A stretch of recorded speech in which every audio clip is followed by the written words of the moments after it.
Pagdating niya sa heaven, sabi niya, Lord, I had faith. Bakit hindi mo ako sinave? Sabi sa kanya ni Lord, pinadalang kita ng vapor, hindi ka sumakay.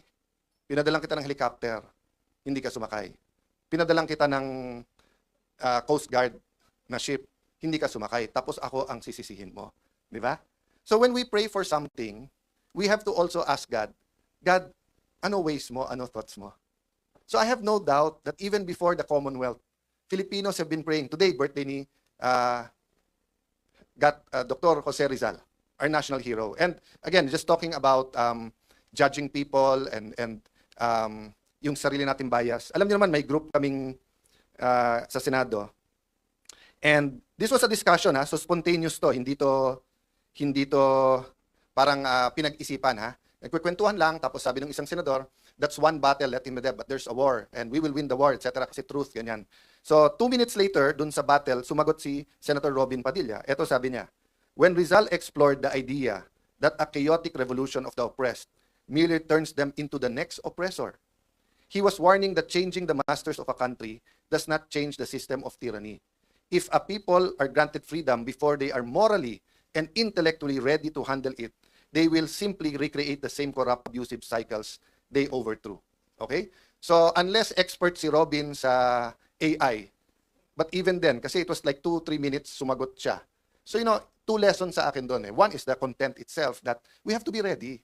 So, kung ang trabaho natin ngayon is to ready people, di ba? Then, so be it. Let's embrace kung ano ang trabaho natin kay Lord sa panahon ngayon. Di ba? You think I didn't want a different kind of leadership as Senate President? Di ba? When I first became a congressman, nangyari yung issue kay President Erap, then hello Garcia, etc. You think I didn't want a more normal, I wanted to be a builder rather than a disruptor. Di ba? I wanted just like in Taguig, di ba? Na nakita nyo na 20 years ago, Taguig saan yun? Di ba? 20, 30 years, then suddenly, ganito. Di ba? That's what I enjoy. Right after this, meron meeting sila Lani on urban farms. I want to join that. Kasi I know there's going to be a problem sa food and prices of food, and I think we can do something. Doon ako nag-enjoy sa ganon. Pero, his ways is different. His thoughts is different. Di ba? Pero sabi niya sa amin, sir, hindi, dapat nagli-lead ka. Hindi natin call yon.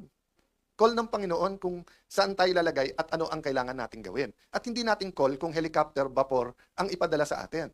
Di ba? Kaya nga, nung isipin niyo po, when everyone was rejoicing after May 11, nung nangyari tayo, everyone nakakampi, of course, saying Senate President ka na, making plans. Yung isang bishop, si Bishop Oriel, simple lang sinabi sa akin, Alan, 2 things. Number 1, kahit mag-isa ka na lang natira. So sabi ko, hindi, Bishop, hindi ako nag-iisa. Hindi, sinasabi ko lang sa'yo, kahit mag-isa ka lang, tuloy mo yung laban, Kasi pag in-appoint ka ni Lord lumaban, huwag mong isipin kung sino makasama at hindi. Basta't lumabang ka. Okay.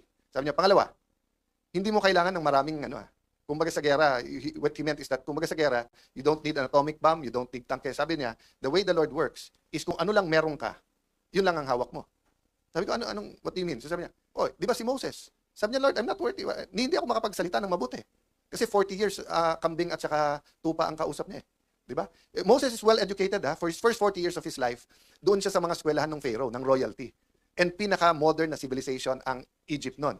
So he was very, very well educated. He could debate. Kaya nagseselos nga sa kanya yung half-brother ba niya yun or di ba, step-brother, di ba, na magiging Pharaoh.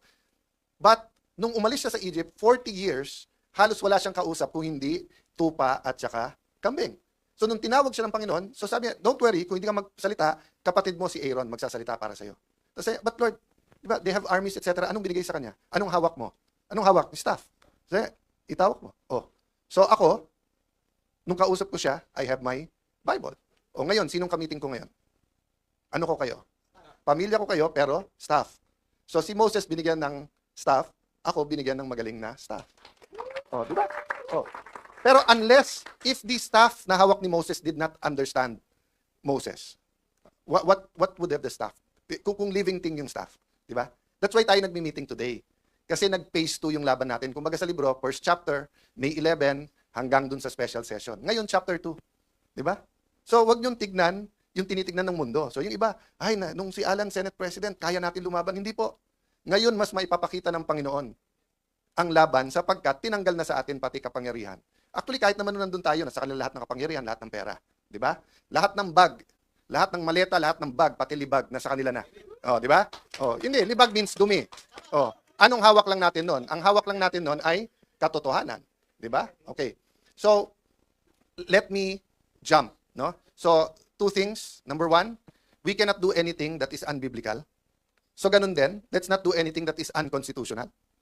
Let's not be tempted that because they violated the rules, we violate the rules. Di ba? So, meron rules na ano eh. Anyway, I won't go there, but you know what I'm saying. Just because sila ginawa nila yan. So, I was telling kanina sila, no, na, anong dehado yamado ng Christian sa politika? In a sense, dehado tayo kasi bakit? So, all throughout my political life, for example, may nililigaw na leader. Yung hindi Christian, reregaluhan ng lalaki o ng babae, depende sa preference niya. Yung kabila, para ligawan. Susuhulan. Pagka nagdebate, kahit kasinungalingan, gagamitin. Ang Christian leader, hindi pwedeng magregalo ng tao. Ang Christian leader, hindi dapat manuhol. Ang Christian leader, hindi dapat magsabi ng hindi totoo. So, sasabihin nyo, paano kayo mananalo? Oh, because your strength is also your weakness is your strength. Because truth is your strength. And if you look in terms of battles, natatalo kayo minsan. Pero if you think in terms of wars, di ba? You win the war because truth eventually wins out. But siyempre, humanly, ayaw mong tumagal. Sino ba naman may gusto na gera ng gera, laban ng laban? That's why yung iba natin kasama sa Senado ay dati natin mga allies for the truth. Pero napagod nung tumanda na. Di ba? So nung tuta pa lang sila, gusto nila katotohanan. Nung naging aso na, napagod na eh. Di ba? Okay. So, babalikan ko yun mamaya. So for me, I'll just leave that with you today. Di ba? One, you have to have a foundation. Kailangan may babalikan ka. So pag sinabi kong, eto gagawin ko Senado, ano ba sabi ng rules ng Senado? Ano ba sabi ng Constitution? So eto ang gagawin natin sa Pilipinas. O ano ba sabi ng Bible? Di ba? Okay, pangalawa, nasaan ba ang Panginoon? Ano bang gusto niyang gawin? Yun ang atin. At ako'y naniniwala, gusto niya ng revival. Gusto niya ng repentance. Labas lahat ng baho. Labas lahat ng problema. Ang addict ay hindi magagamot pag hindi niya inamin na addict siya. Addict yan sa sex, addict yan sa sugal, addict sa alcohol, addict sa drugs. Tignan nyo sa US, yung mga anonymous, di ba? Let's say alcoholic anonymous. Ang umpisa mo, hi, I am Pedro de la Cruz. I am Juan de la Cruz. I'm Maria de la Cruz. And I'm an addict. Why? Because pag hindi mo inamin, wala. Di ba? So if we're gonna sweep under the rug, ano po ang sabi ng bagong chairman ng Blue Ribbon Committee? Sabi niya, narinig na naman natin yung 18 Marines eh. Paano nyo narinig? Hindi naman nagkaroon ng hearing. Di ba? At marami naman ibang iimbestigahan eh. Akala ko ba, trillion peso march? Kasi nga, ito yung trillion peso na corruption. Di ba? Pero wag, maghanda na lang tayo sa impeachment. Importante yung impeachment. Pero hindi pwedeng impeachment lang. Selective justice yun. Di ba? Okay. So, yun two things, di ba? We have to have a basis of what is truth. And secondly, we want to know where truth is going, where it's going. So, ang sabi ko sa inyo, pangalawa, revival not revolution. What's the difference nito? Yung political revolution, palitan mo lang yan, okay na. Sana kung si ganito maging presidente natin, kung si ganito maging speaker natin, kung si ganito maging Senate president, kung si ganito lang maging mayor natin magbabago. Don't get me wrong, leadership matters. Leadership matters, di ba? When the blind leads the blind, alam mo nang madadapa ka or mahuhulog ka sa bangin, di ba? But